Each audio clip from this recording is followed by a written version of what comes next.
Welcome. It's Indisputable. I'm your host, Richey. Good to be with you. We got a lot on the agenda. Breaking down news of the day. My contributor, Kyla Frank, Unpack National Student Organization Manager, Rebel HQ contributor. Also in the bullpen, you know it's Friday. Every now and then, I bring my misguided friend, Shelly Winter. I'm laughing because you already know it's going to be silly as hell, okay? So we got Shelly Winter. He's going to talk about how black conservatives are growing in the Republican Party. Should be an interesting debate. Okay, first story of the day. A black mayor signs a resolution naming the month of April White Supremacy Month. That's basically what he's done. Let's put up the picture full throttle. Black Tennessee mayor signs a proclamation declaring April Confederate History Month, AKA White Supremacy Month, in his city while surrounded by white supremacists known as Sons of Confederate Veterans Group, who insist they stand against racism, okay? So a black Tennessee mayor declared April Confederate History Month while surrounded by these individuals.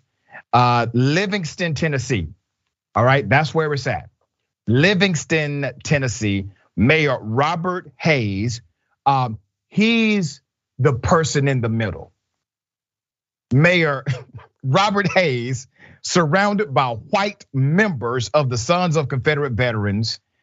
You got Norman, you got Michael, you got Junior, you got Bill, you got another Bill, and you got Tommy. Those are literally their names. Those are their names, okay? Livingston Mayor Curtis Hayes, who appears to be nonpartisan with no record of party affiliation, signed the proclamation last week with members of the SCV. It is a Tennessee-based group comprised of male descendants of Confederate soldiers, Overton County News reported. Now, let me give you some insight to this group. I literally interviewed a member of this white supremacist group about 4 years ago. And I remember in that interview, and it got heated. He came to my radio studio. He said some ridiculous things. I pushed back. And he said, if these Confederate statues keep being torn down, talking about governments that are saying, we no longer want these monuments of the Confederate because these people were racist and they were bad. He said, if they keep doing this, there's going to be blood on the street. Now, he's an old white man in my studio, okay? That's not the kind of action that he really wanted. But what he was saying is that their movement is based on violence. And we have seen this routinely with the Trump movement, with the January 6th terrorist attack, with individuals in the Proud Boys. We've seen this. The spirit of their movement is in fact violent. Now, I have a question about this black man who signed the damn resolution, okay? People that engaged in the Confederate War, the Confederates were traitors. They committed treason against the United States of America. But beyond that simple fact, my dear misguided brother, the Confederates fought to retain and maintain the dynamic of the industry known as slavery. They call it states' rights.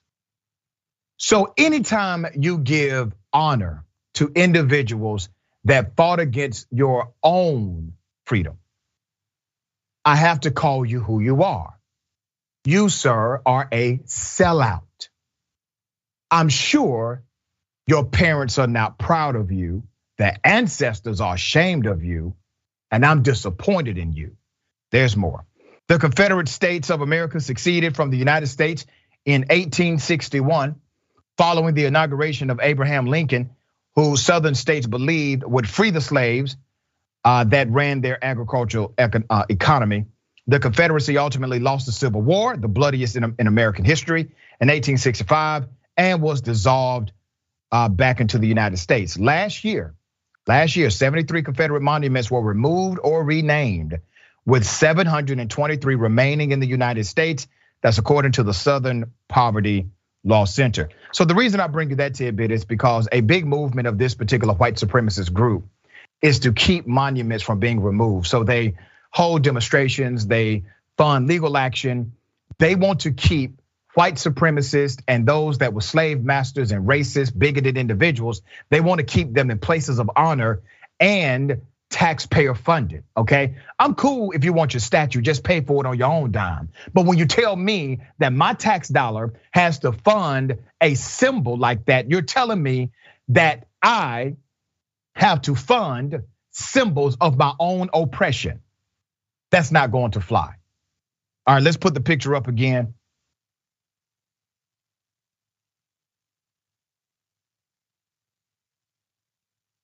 Look at that. Now that's a damn shame, okay? All right. Kyla, we got some things to discuss here, sister. What are your thoughts? Yeah, this is a down bad and anti-black brother, and it's really sad to see him bending over to white supremacy so like enthusiastically. The Confederacy, like you said, supported 400 years of suffering, enslavement, Jim Crow era violence, and you don't see the same level of disregard for other groups of people who have been severely oppressed. Like, could you imagine the backlash of someone erected a day in the name of the Nazi Brotherhood? Like, no, you wouldn't. And so like the black residents of Livingston deserve better. And his anti-blackness and racism, it's completely unacceptable. And I hope that he is held accountable to the citizens of Tennessee, or by the citizens of Tennessee. That's right, well said. All right, we'll continue to follow. I'm sure this story will have more developments.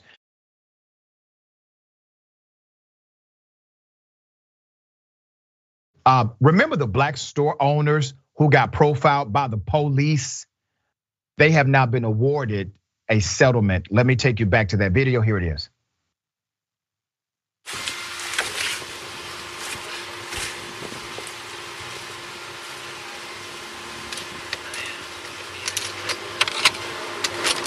Hey guys. You guys, I've never seen you open this late. Yeah. Are you just restocking? No, we're just doing our thing. Just doing your thing? What's your thing? What's up? Well, I've never seen anyone in the store this late. Is there a problem? Okay, baby. No, just chill, chill. Is that a problem? No, sir, there's no problem. I've never seen anyone in the store this late. I wanted to come check in, make sure everything's okay. There's no problem going on. Okay. Yeah. Are you guys restocking the store? There's no problem going on.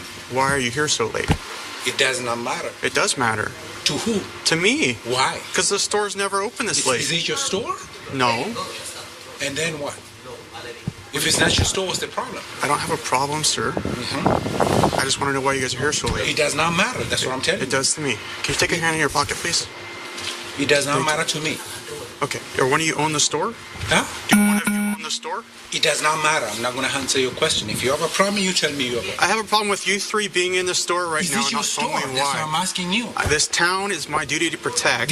I live here. Do not tell me about whatever. That's fine. Okay. Where do you live? I'm not going to answer your question. When your supervisor is here, you tell him to come talk to me. Can you tell me who you are? I'm not going to tell you who I am. Why? Because I'm not going to. Why? Because I'm not going to. Who are you? My name is Isaac.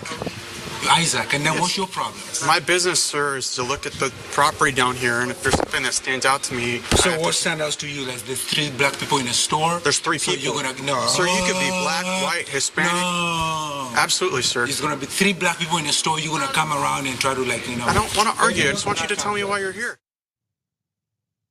Here's what happened when the supervisor showed up.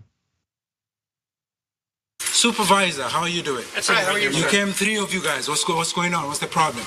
There's 3 black people in the store. What's the problem with that?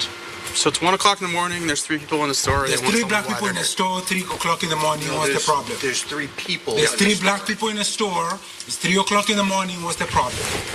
It's 1 o'clock in the morning, and yes. you never have any activity at the store at that time. Okay. Can you prove that it's your store? I do not have to prove anything to you. Actually, you do. Sir. No, I don't. Yes, you do. No, I don't. To who and to why? Oh my God. I do not have to prove. You're looking out for our community. Okay. That's all we're doing. Okay. That's it. You're looking out for my community. That's what you mean to say. Do you want us to look out for your community? I do. Or do you want us to let anybody just walk in here at 2 o'clock in the morning and steal all your stuff? I want you to look out for my community. You sure?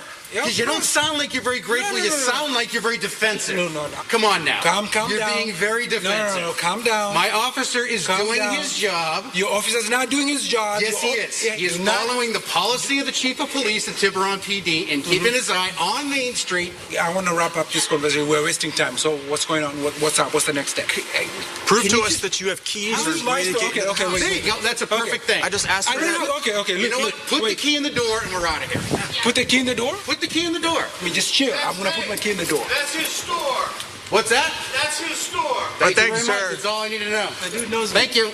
See ya. Thank you for your time. Can you put the key in the door for us? Huh? Can you put the key in the door, please? I'm not going to put the key in the door. He already told you. The chief of police is walking away. That's your supervisor. Okay, He said you walk away. We're good. The police eventually left because a white person down the street said, "Hey, that's his store. Hey guys, that's all we needed to know. Good, a good white man to vouch for you. We can move on with our day. Community safe." See what happened here, right? I guarantee you if another black male would have said, "Hey man, that's his store," the cops would not have responded the same way. Let's put up a picture of this couple. They're great people. They're remarkable people in their community. They have been awarded $150,000 because those cops did not, contrary to popular belief, they did not follow policy, okay? Yema Khalif and his wife Awi Awash are the owners of that store. It's a clothing brand, okay? They received a $150,000 payment. Now, this is in California, all right? A portion of which they say will go to a scholarship fund they run through the store. They scholarship young people. The fund serves to educate orphaned youth in Ethiopia and Kenya. I told you they were good people. The couple, however, did not reach a settlement with the neighboring city of Belvedere, which also had an officer at the store that night. One of their attorneys said Belvedere's leaders were not up for the peacemaking and reform talks that those other cops were. The Tiburon police chief, Michael Cronin, let's put his picture up. Michael Cronin is on the left. Belvedere Sergeant Blasi is on the center. And another officer, his name is Isaac Midez, all right? So these individuals were responsive in that call, and they were inappropriate in their interaction. The police chief Cronin retired September 2020 amid backlash over the incident. Why? Because policy was not followed. The sergeant also resigned. The officers who approached, the officer that you heard approaching the couple that night remains an officer in that city. At the time, the couple were the town's only black business owners. Only. You don't think racism had anything to do with this? They were the only black business owners. The fallout from the August 2020 encounter shoved the quiet coastal enclave to the center of a racial justice movement that began just months earlier with George Floyd's murder. But after initially threatening a $2 million federal lawsuit, the couple says they were able to achieve meaningful reforms by staying out of the courtroom and directly engaging with the town officials.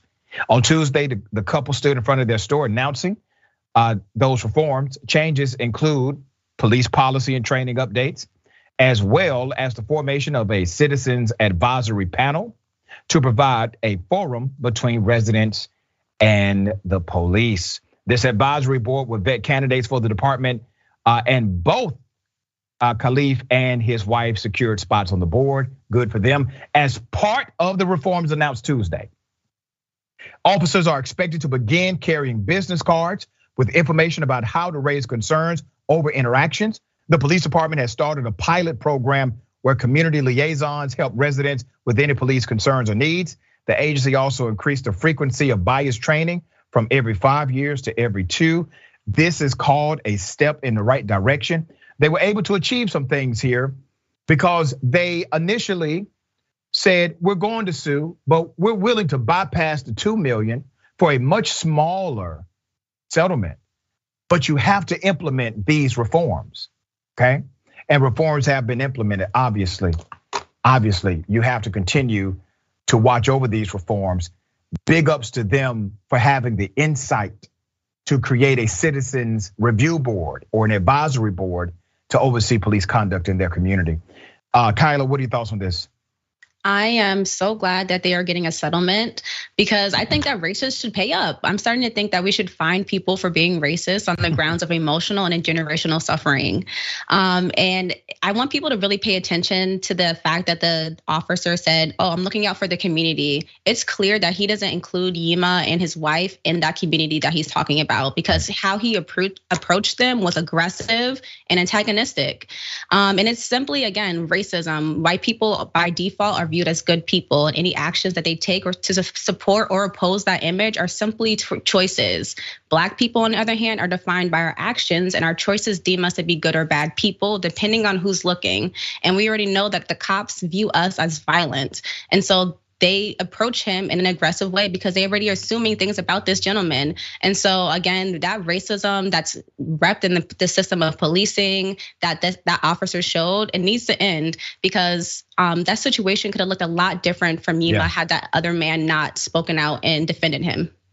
That's right, and they would have simply claimed they feared for their life, even though the interaction was completely unwarranted. It was rooted in their own implicit and hyper-aggression bias against Black people. And this is the constant we deal with. And I know some people are going to push back when they see this on social media. They're going to say things like, "Well, Doc, he could have just proved that he was the owner."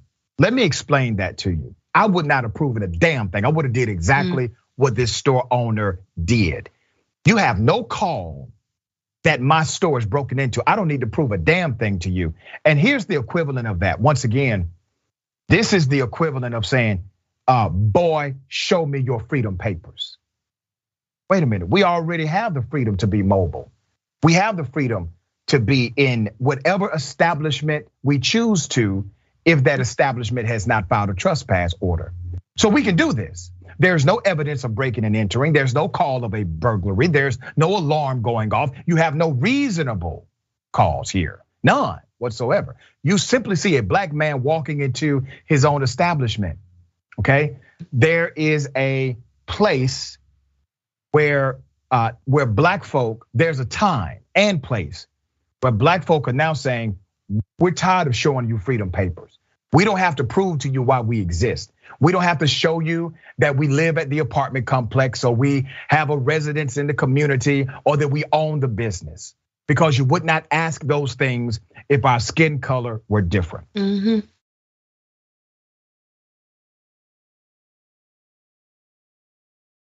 There's a school teacher has been fired now, compared Obama to Hitler, cursed at the students. Let's just go to it. Here it is. Christ, this is what y'all pledge allegiance to. I would get made fun of. When I was in high school, I was learning about Obama, increasing drone strikes in the country. That pissed me off because Obama, I do not like Obama, because he bombed the shit out of my people. You know what I'm saying? And I would sit down for the Pledge of Allegiance, and all the honors kids sitting around me would be like, "Oh, how can you? It's America. We're the #1 country." And it's this #1 country is bombing my people. Standing up for. A teacher can get mad at teacher that I asked at the beginning of class. I asked this teacher, "Do I need to read the Bible to succeed in your class? Because this is an English class, All right, this fella has a mixed bag, obviously. This is in Metro Atlanta, okay? There's more, but let me remind everyone, this is a high school, this is a substitute teacher, okay? This is a junior that said, Tyler Rambush said, Centennial High School junior said, the environment was unhealthy, is what the student said. I don't think someone like that should be allowed in a classroom setting. he decided to compare Obama to Hitler and call someone the C word in school, he explained. The vice president of the NAACP is still concerned about the impact the teacher caused on students. NAACP says, and I quote, "It's very disturbing the kind of language that was being used in the classroom," said Gerald Griggs. And we've had Gerald Griggs on the show before. First vice president of the Atlanta NAACP. School is not the place to have that kind of virtual conversation with young people. That's why we're concerned. And the definite racist overtones that were coming out were very, very concerning. The district immediately fired the teacher and reported him to Human Relations. In a statement, the school's principal said, and I quote, "We expect all members of our school community, student and adults alike, to treat others with dignity and respect differing viewpoints and opinions." So listen, I highlight this to you because this is one of those things that's a real thing. Critical race theory is not a real thing, even though legislation will get passed saying you got to stop teaching critical race theory, not even taught in K through 12 education. It's a big nothing burger, right? It's a distraction. But this does happen where you have miseducation, egregious education, and individuals who are racially and otherwise insensitive to the culture of the student. Now, the students were universally offended based on the reporting here, okay? But they were in a situation where this is the teacher. What are you going to do? It's the teacher saying these things. Now, you may actually agree with some of the things the teacher said. That's not the conversation here. The issue is, was it appropriate for this to be said to students in an actual classroom setting? That's your issue. All right, Kyla, thoughts here. Yeah, no, that teacher was completely inappropriate and out of line with how they addressed and talked to the students. And it's really unfortunate because he could have actually had an opportunity to give students a nuanced discussion about neoliberalism, right, why they should be anti-war, or the failings of democratic leaders. I wouldn't call Obama Hitler, but he's certainly a war criminal like dozens of other presidents are. And so that point was all lost because he wanted to show his behind and curse and use other overtones when there is a appropriate way to have a discussion. And so that teacher definitely lost a lot of, a great opportunity to teach the students something. I so agree with you on that. It is not just about how the plane takes off, it's also about how you landed.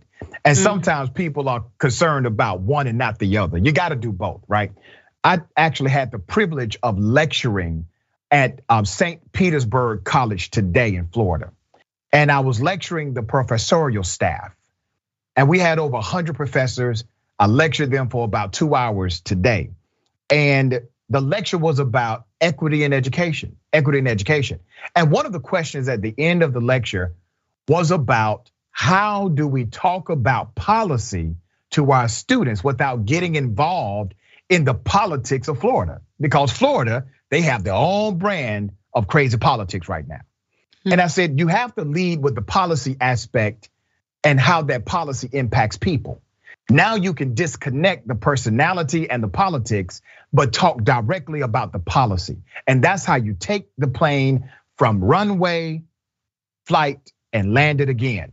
And this educator obviously did not understand that art, which means maybe education inside of a classroom with children, is not for you. All right, we got more. It's indisputable, stick and stay.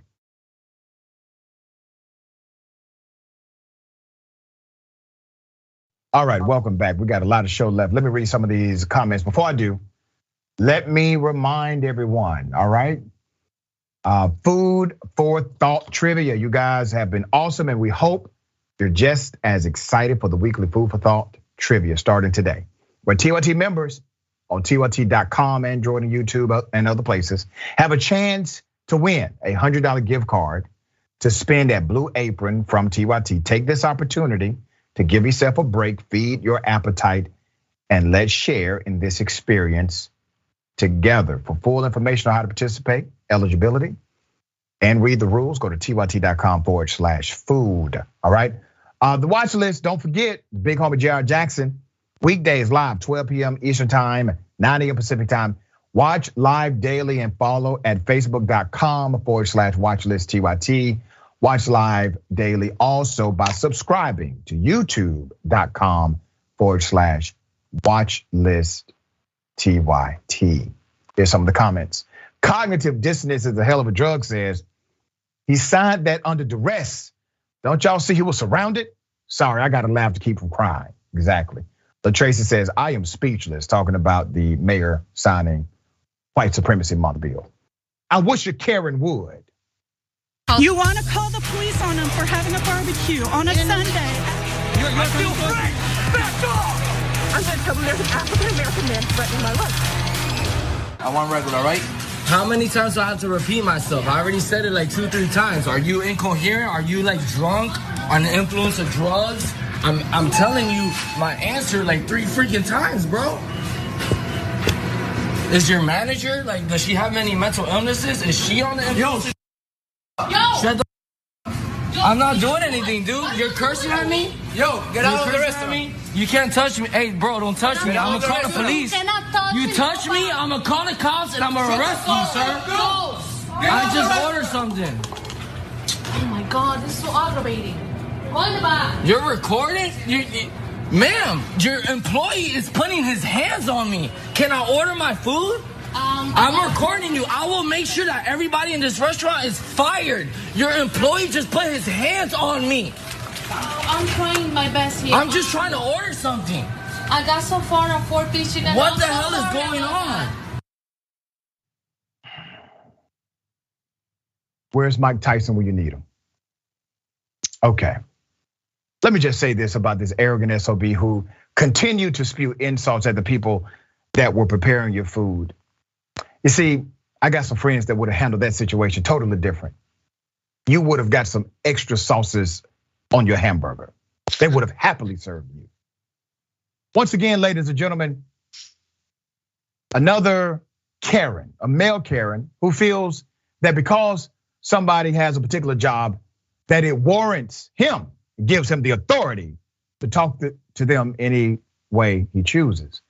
That's not how this works. And then he shows his cowardness when he talks all that trash. And then when the young man is tired of hearing all this trash talking, he comes from behind the counter. Now, I know this is likely a violation of all of their company policies. I get that. I'm not mad at the young man for coming from behind the counter and telling the patron to leave. I'm not mad at that at all. But I want to also bring your attention to an interesting dynamic with these male Karens. Routinely, they got alligator mouths with a hummingbird ass, and they mouth write checks that they ass can't cash. Bars. Kyla.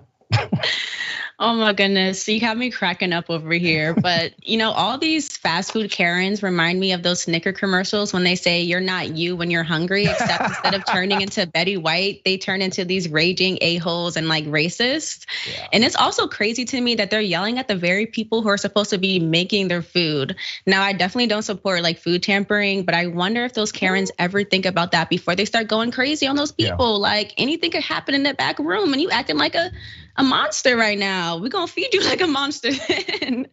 Ooh. Yeah. And I gotta say for the record, I don't support food tampering either. I'm saying that for TV. All right. Okay, you know what? Let's do it. It's Friday. Double dose.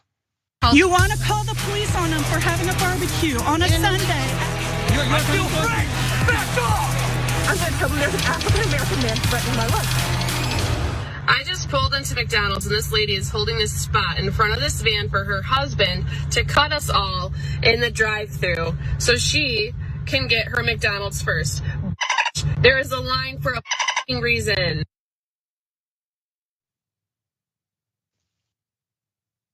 That's a dedicated Karen. All right, that's not the way it works, Karen. I just think your husband is probably a horrible person. What kind of husband would make his wife, you gotta think about this, would make his wife stand in the McDonald's drive-through line? Could she not just go into McDonald's? Sir, could you not go into McDonald's? Could you just be okay with waiting inside of your vehicle in the line? This obviously has a lot of complexities that we may never know the answer to. We have not identified this particular Karen. If you know who this Karen is, it may be time for an intervention. Because what the hell? All right, Kyla, thoughts? Yeah, no, this lady and her husband, so freaking rude and entitled, and over McDonald's, like, is it really worth all of that? And I hope that this woman sees this video and wakes up and uses it as like grounds for divorce, because yeah, like he definitely did her wrong. And yeah, like you said before, she could have walked inside the McDonald's, maybe drove into another McDonald's, or simply wait in line like a normal person. So yeah, no, she embarrassed herself. Her husband did her dirty, and Karens of this world too entitled for their own good. Right. This is what happens when a male Karen marries a female Karen, right? These are the things that potentially will happen. I have to imagine she was uncomfortable, but who knows? Maybe she wanted to do it. I don't know. All right, we got more on the other side. It's indisputable. Stick and stay.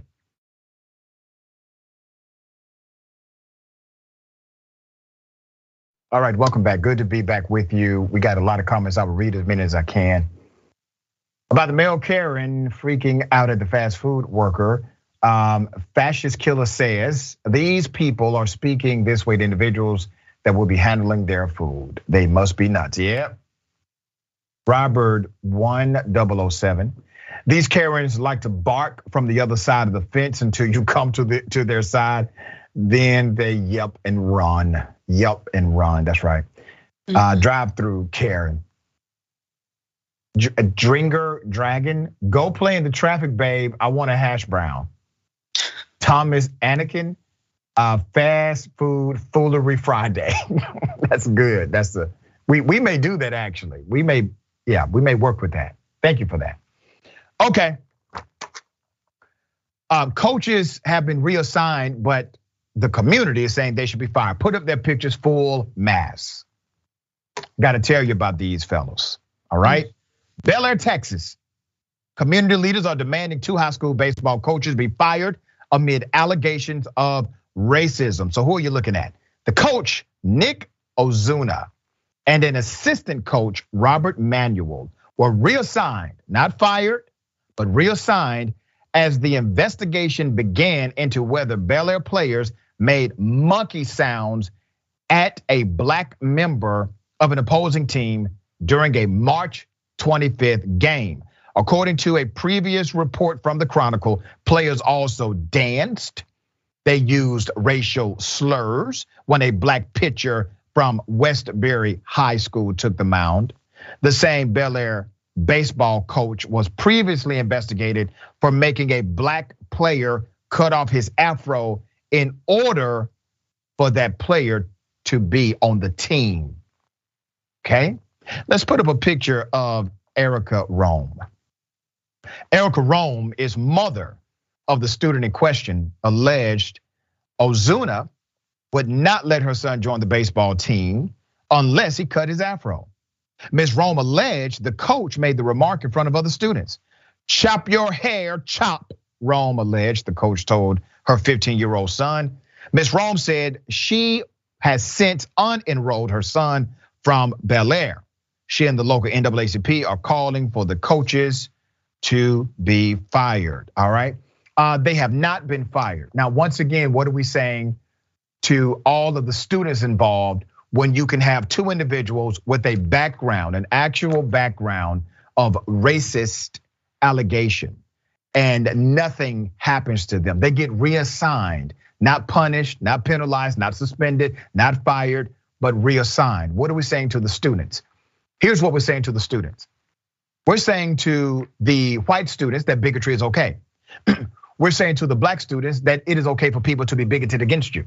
That is the lesson we are teaching these young teenagers in the context of that particular sporting event, that recreational activity that is developed for young people to bring individuals closer together, to break down the barriers of racism, bigotry, and systemic oppression. It is supposed to be a place of commonality, of coalition building, and not a place where racism continues to divide.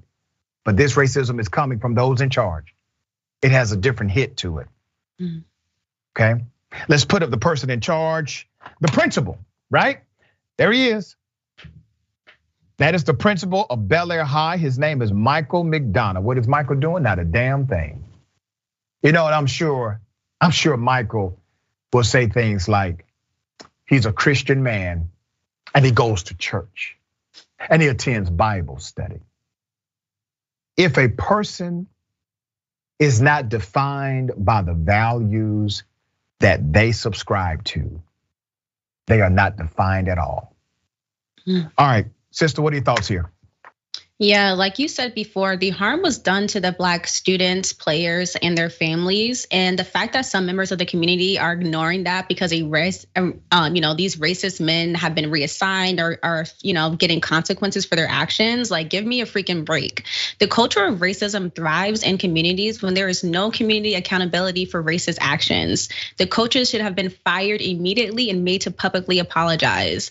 The white students should have been suspended and made to apologize as well. And there should be trainings and lessons on how to conduct yourself on the field and how to not be racist. That's accountability. That's what it looks like. And the fact that the parents, teachers, and administrators aren't pressing for those things just shows me where their allegiances lie. It's not what the Black students who are negatively impacted and have probably gone through some emotional harm because of those actions, or their families who are trying to protect their own children in a community and public schooling. And so, yeah, like it's frustrating to see that, but I'm not surprised. Again, like this country has so much work to do when it comes to addressing racism and making sure that Black students are protected. Very well said. And I always teach and believe wholeheartedly that racism is a taught dynamic. It is a man-made construct, which means racism exists on a spectrum. It exists on a spectrum. These individuals, these kids are so young that there's time to correct the spectrum of whatever racism they may hold inside of their heart. Now, for some of these cats, the hyper-aggressive racists, it may be no help for them, okay? But you can help these young people by implementing an actual strategy against systemic racism and bias. But when you protect it, you are simply increasing that spectrum of racism for them. And for some, they want to do that. There are some adults that want their children to be racist. All right, this is interesting and good for him, all right? The mayor of an Alabama town, Birmingham, has announced, hey, he's going to pardon those that have a marijuana conviction. Let's put up his picture, full throttle. The mayor of Birmingham announced on 4/20 that he will be pardoning minor marijuana possession conviction. Last year, the mayor, Woodfin, pardoned about 15,000 people who had a criminal conviction for possession of the drug from 1990 through 2020.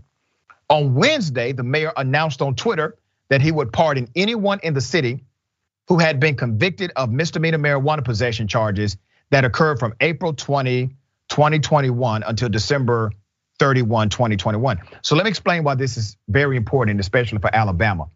In Alabama, marijuana, even if it's less than an ounce, is still completely 100% against the law. But Alabama has what's called concurrent jurisdiction over misdemeanors. So municipalities have concurrent jurisdiction over misdemeanor offenses. And because it is a misdemeanor offense to have these marijuana charges, if the city police, if they catch you, it is a city issue. Because of the Constitution of Alabama,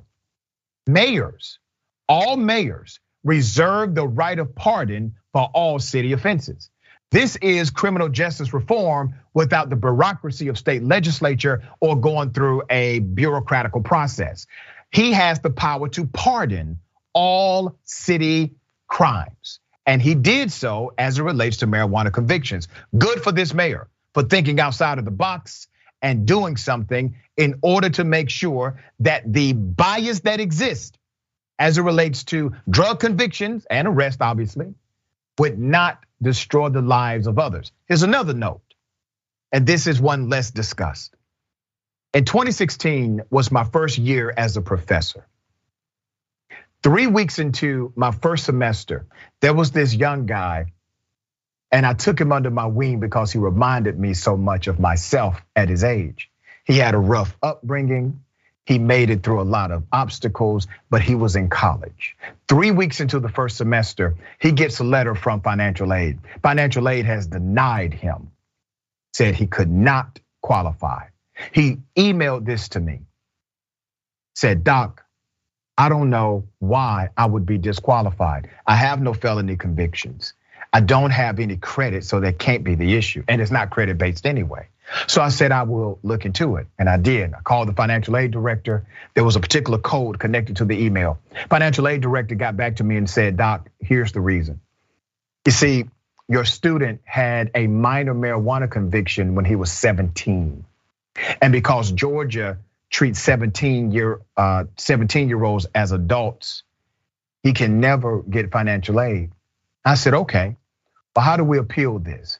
What's the duration? How long will this last?" She said, "It is forever." I said, "That can't be right. A minor marijuana possession, a conviction from 17, when he was 17 years old, but now have a life sentence on that young man. When mayors pardon, it takes that away immediately and allows them to get financial aid. When mayors or city governments decide to decriminalize marijuana, it takes away the potential of that life sentence against a young person that may get caught up in this ridiculous war against cannabis." All right, there's more in the Twitter video announcement. The 40-year-old mayor could be seen adorned in a bright yellow shirt and the words "Legalize Alabama" with a small cannabis leaf. The next episode by Dr. Dre and Snoop Dogg playing in the background, a nice nod to the marijuana aficionado as "Smoke Weed Every Day" literally closes out on the song, all right? 18 states have legalized marijuana, 39 others have made some form of medical marijuana legal, but still not legal in Alabama. While there has been much legislation to legalize and decriminalize marijuana, and even attempts to at equitable advancement for Latino and Black people in the cannabis industry, it is still obviously disproportionate and against Black and brown folks for possession. There has not been a rush for pardons or early releases for past convictions nationally. Well, you gotta start somewhere, all right? You gotta start somewhere. Big ups to this mayor for starting here. What are your thoughts, sister? Yeah, no, I also want to applaud this mayor for actually standing up and supporting his community. I wish that more elected officials were as bold and as progressive as him. He's doing really amazing work, and I hope that Joe Biden takes a page out of this mayor's book as we get closer to the 2022 midterms. Again, Joe Biden promised that he would legalize it. The fact that this burden has to fall on people like this mayor, and again, he's doing great work, but that shouldn't be his job. This should be something that we tackle on a federal level with a stroke of Joe Biden's pen. And so again, we need more bold elected officials like him, and I applaud him and thank him for his work. Yeah, and here's the thing, he made it so simple. It's literally a one-page document. You pick it up at City Hall, you fill it out. And the other side of what this has done, because police officers in Birmingham realize that you can get a pardon on a marijuana conviction immediately, you can get a pardon for it, they are now less likely to arrest you for marijuana without the law ever changing. Okay, we got some workarounds that we have to implement. It takes smart leadership to do that. Big ups to the Birmingham mayor.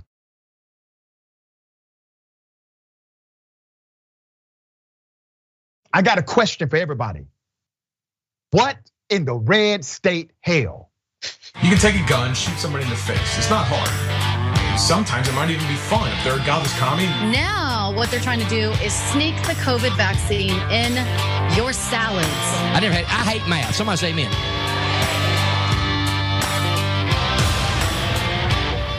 One thing that I've been doing is praying that if anyone tries to steal a vote, that God would send the angels to steal the vote back, to make it an honest vote. Yeah. I think we might as well ask. I mean, angels are, they can do things, they can do jobs. So I think we should give them a job with the election.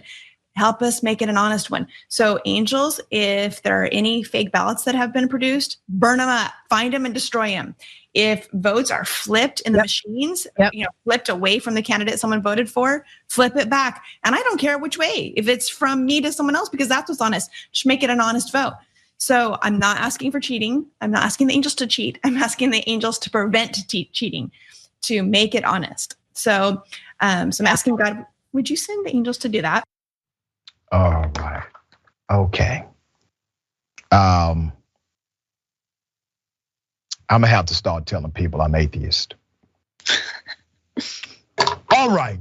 Yeah, she's serious and she's running for Secretary of State in California. Let's put up a picture, full throttle.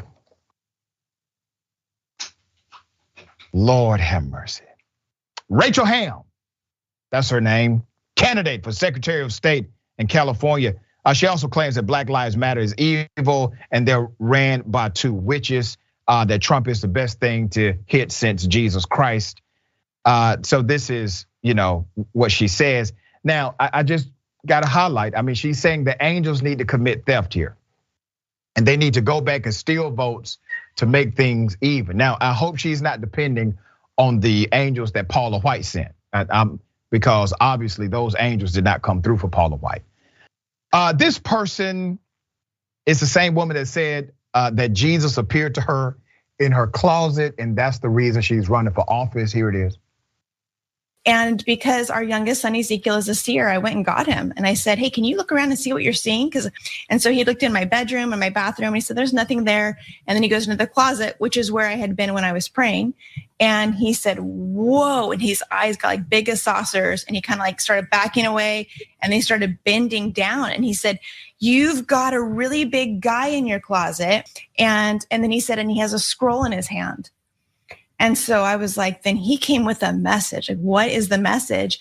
And the message was a commissioning. So at the very end, I asked him what his name was, because I thought, what angel is this, And he said, Emmanuel. That wasn't an angel. That wasn't an angel. That was Jesus himself. I mean, that's one way to spin the story of why you told the guy to hide in the closet. I couldn't help myself. Oh my gosh. Sister, I don't know what to say other than what I've already said. No, she's a fraudster who's clearly weaponizing religion for campaign donations. But if Rachel is sincere about seeing Jesus in her closet and talking to angels, I hope she seeks medical and psychiatric help. Like, I mean, seriously, like if I said that I saw Buddha or the devil or any other deity in my closet, telling me to run for office, people would say I'm crazy. Like, this whole assumption is ridiculous, and we know what her true intentions are. Republicans like Rachel don't actually believe in the principles Jesus talks about. They don't care about treating everyone with dignity and respect. They don't care about feeding the hungry or sheltering the houseless. They care about power and wealth, two things that Jesus admonished in the church. So no, I don't take her seriously at all. I know that she's not gonna win, and I hope that when she doesn't, God tells her why. Yeah, and you're so spot on, sister. And this is, once again, religious manipulation. I call it Jesus pimping, when people will utilize these amazingly fantastic stories in order to manipulate their Christian base, because they know there are certain segments of the society that will believe anything you put out there as long as you say Jesus is connected to it. But I'm also reminded of the actual principles of Yahshua, the actual principles of Jesus, who spoke against power structures, who stood up for those that were unsheltered, who said you must take care of the widows. That was the need back then, that you must take care of those who are hungry. I'm also reminded that during the time of him preaching the Beatitudes, he stopped preaching. He stopped preaching because he realized the people were physically hungry. He stopped preaching and he fed the multitude. I need preachers to stop preaching and to respond to the need, the human need that's right in front of you, because Yahshua did the exact same thing. Follow that example, then we can talk. My dear sister, always a pleasure to have you on the show. Tell people how they can follow you and check out your great work. No, most definitely. And thank you again for having me on, Dr. Richey. It's always a pleasure joining you on this show. You guys can all follow me on Instagram and Twitter at MissLaw_K1. You can also go over to Rebel HQ's channel and pull up my playlist. I have a lot of great content on there. All good stuff. Thank you so much. Remember, take care of yourself, take care of each other, take care of the planet. Remember, the truth is always indisputable.